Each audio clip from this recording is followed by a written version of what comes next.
Howdy folks, hope you're all having a good one, and welcome back to World of Warships with Rear Admiral Jingles. You know, occasionally you guys will send me something in that's pretty impressive, but by itself isn't really enough to carry a whole video. Like WoW Mark 47 here, in the French Tier 6 light cruiser, the La Galissonière, who was having a pretty unremarkable battle, right until the point where he had a close encounter with an enemy Fubuki, trying to slip in behind the rest of his team, and get up to no good. Generally speaking, if you're in a destroyer, the only thing worse than running into a light cruiser at close range is running into a light radar cruiser at close range. However, down here at Tier 6, there's no danger of that happening. So the Fubuki is able to escape into his smokescreen. Unfortunately for Mark 47, everything is currently on cooldown, including his hydro. And he doesn't know if the Fubuki had his torpedoes ready or not.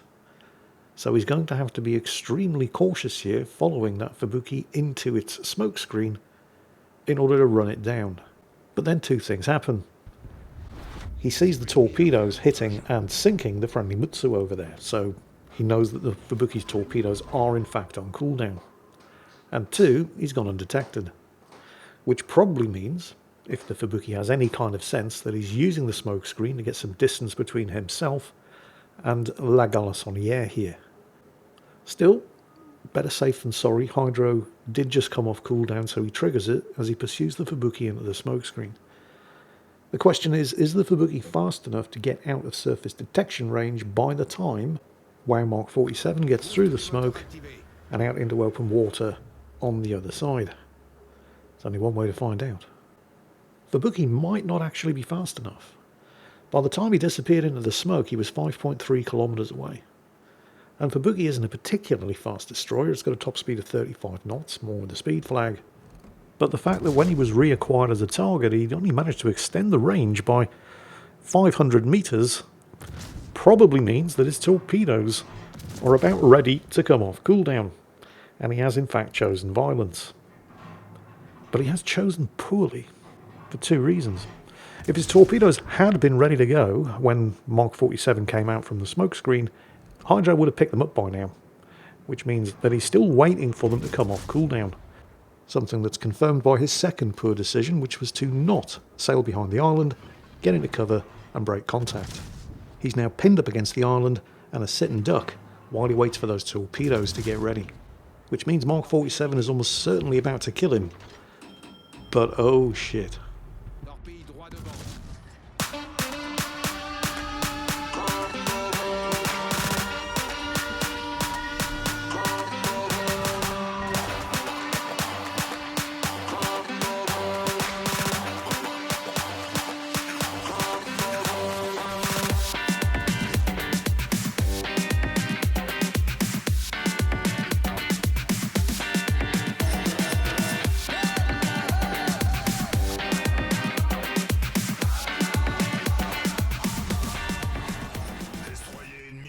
Oh, I do love a good torpedo beat, and that was a good torpedo beat. Didn't do him any good though, he still lost the battle. Anyway, moving on swiftly to our next event. This is RRZ. This is Dave. Welcome back, Dave. Always nice to see you. Long time no see. And he is in the Austro-Hungarian Tier 9 destroyer, the Jager. The Jager is an exceptionally good destroyer, but it is also 100% bullshit. This is a First World War vintage destroyer. It's a 1917 design, and yet somehow it not only has torpedoes that are capable of doing 95 knots, I'm not making this up, right? But the ship itself can do in excess of 40. Just to put this into context for you, because I never fail to find this amusing. What was probably the fastest torpedo of the First World War was the British Mark II, which could do 45 knots, but that speed came at a massive cost in range. They only had a range of 3,000 yards, which is 2.7 kilometers. Somehow, the Jager manages to field torpedoes that not only do twice that speed, but they also have more than 4 times the range. 12 kilometers. More than 13,000 yards. Can anybody tell me what's wrong with that picture? Now put your hand down, Wargaming. Anyway, none of that really matters. What's important is the way Dave uses psychological warfare to secure the victory. in this Tier 9 domination battle here on the Warriors Path map. While we're here, can we just give a shout out to the name of the Musashi player who's about to become his victim?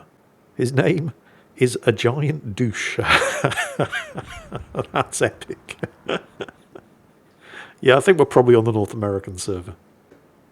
A giant douche is the last player left alive in his team. He doesn't have a huge amount of health left, so it's unlikely he's going to be able to clutch the win here. But the more immediate problem for Dave is actually getting that final kill. Because his torpedoes do have the range, they do have the speed. But when you're chasing a target like this, your torpedoes have some catching up to do, which means their effective range and speed is reduced, depending on how quickly the target is running away and how far away it was when you launched the torpedoes.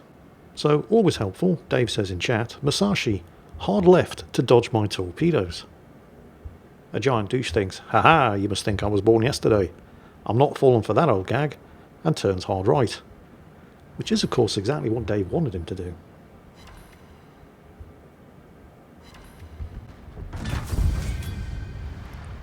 What? Don't look at him like that. He did warn you. Oh, that was classic. Well, anyway, moving on to our final presentation for the day. Hang on, what's wrong with this picture, Jingles? 3 versus 3? Yeah, no, don't worry. This is Tier 9 Battleship Brawl. It's a 3 versus 3 game mode, and it's a lot of fun, although as you can imagine, with only 3 ships per team, it's also rather short.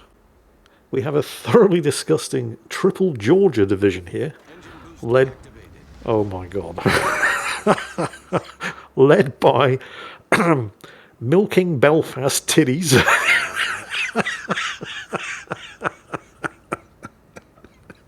I'm sorry, I'm going to need a minute here.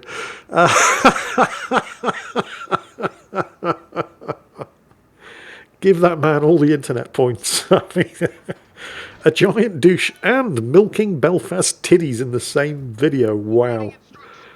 Okay, yes, anyway, so what's so disgusting about a triple Georgia division? Well, let's just list the number of reasons. It's fast, as you can see. It has a base top speed of 33 knots, but it also has an engine boost. And no, you're not imagining things. It is doing more than 40 knots right now. This is a battleship that can chase down destroyers. Ah, yes, but what's it going to do when it catches them? Well, you'd be surprised. Because its secondaries are crazy good. And while it does only have 6 guns in 3 turrets, they are very, very good guns.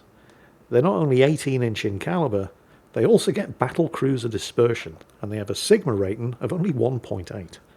They are crazy accurate, rapid firing, they only have a 26-second reload, in a game where other ships in the same navy, armed with these guns, can have a 45-second reload. And yes, we're talking about the Vermont here, although to be fair to the Vermont, it does have twice as many of these guns, but it certainly doesn't have the accuracy of the Georgias. The only real downside to the Georgia is that, well, despite the 26-second reload, the damage per minute, because it does only have 6 guns, isn't fantastic.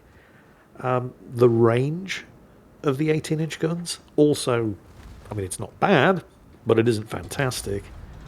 The shell velocity is kind of poor. I mean, we're really struggling to find bad things to say about this ship. If the worst thing we can say about it is that certain characteristics aren't fantastic, you know you're dealing with a fairly overpowered ship. Oh, wait, hang on. It's got exactly the same armour layout and configuration as the USS Iowa. So it's kind of vulnerable to high explosive spam. And that's it. That's the only really bad thing about it. Other than that, this is an amazingly good battleship. Mind you, the Triple Georgia Division's opponents in this battle are, well, okay, with the exception of the Izumo, which used to be so bad there were memes about it, but it's received various buffs over the years, and it's, well, it's still not great, but it's not as bad as it used to be. The other 2 ships on the enemy team, though, the Prinz Ruprecht is pretty nice. Tier 9 German battlecruiser, so it's got powerful guns.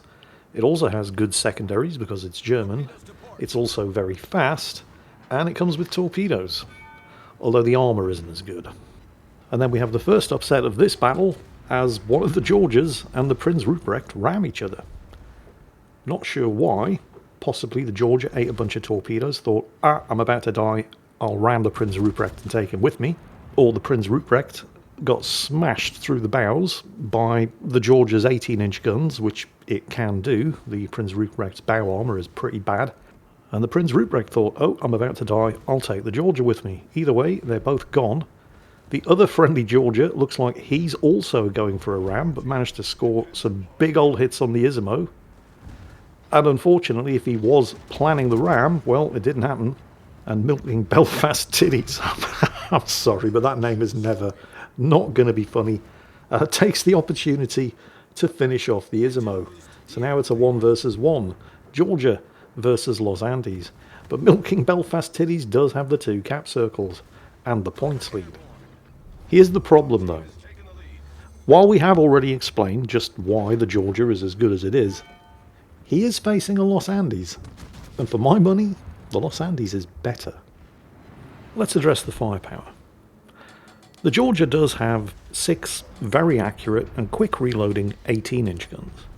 The Los Andes guns don't reload as quickly, 33 seconds, and they're not as large caliber, 381mm or 15-inch compared to the Georgia's 18-inch. But it does have 12 of them.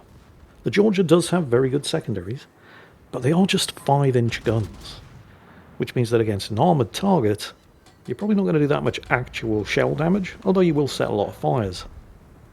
And the Los Andes is a well-armoured target. It has a 50mm deck. And it also has very good secondaries. It's got more of them than the Georgia, and they're not 5-inch guns. They're 9.2-inch guns. Just to put this into context for you, heavy cruisers and World of Warships are armed with main gun batteries that are 8-inch in caliber. The Los Andes secondaries are 9.2-inch. Sailing a Los Andes is like going into battle with a Hindenburg strapped to each side of the ship. And if you're facing a Los Andes, the chances are excellent that they're sailing with the Brazilian Special Commander, who has a special ability that turbocharges those secondaries. So if you're facing one of these things, and you're hoping that your secondaries are going to carry it for you, get used to living with disappointment. Probably one of the most overpowered things about the Los Andes, however, it's not its speed, the Georgia definitely has the advantage there, it's the manoeuvrability. The Los Andes is so nimble, it defies the laws of physics. This one time I was in a battle in my Tier 8 Yugoslavian destroyer, the Split, and there was a Los Andes on the team, quite close to me. At one point, a threat appeared on the other side of the map, so we both swung our ships around to face the new threat. Remember, I'm in a destroyer. The Los Andes outturned me. I want you to remember that. These things can outturn destroyers. While Milking Belfast Titties here knows that he's dead if he exposes broadside, he's also realised that he is ahead on points and he doesn't actually need to survive this battle, as long as the Los Andes doesn't. And he manages to pull off a reverse ram against a battleship that can outturn a destroyer, who realised just a little bit too late what was about to happen. And remember, if there are no ships left alive at the end of the battle, the victory goes to whoever's ahead on points. And on that reverse ram bombshell, that's it for today. Hope you all enjoyed it. And as long-time viewers of the channel may remember, it's traditional to hand over to the legendary hockey player Ilya Brizgalov for the final word. It's only a game. Why you have to be mad?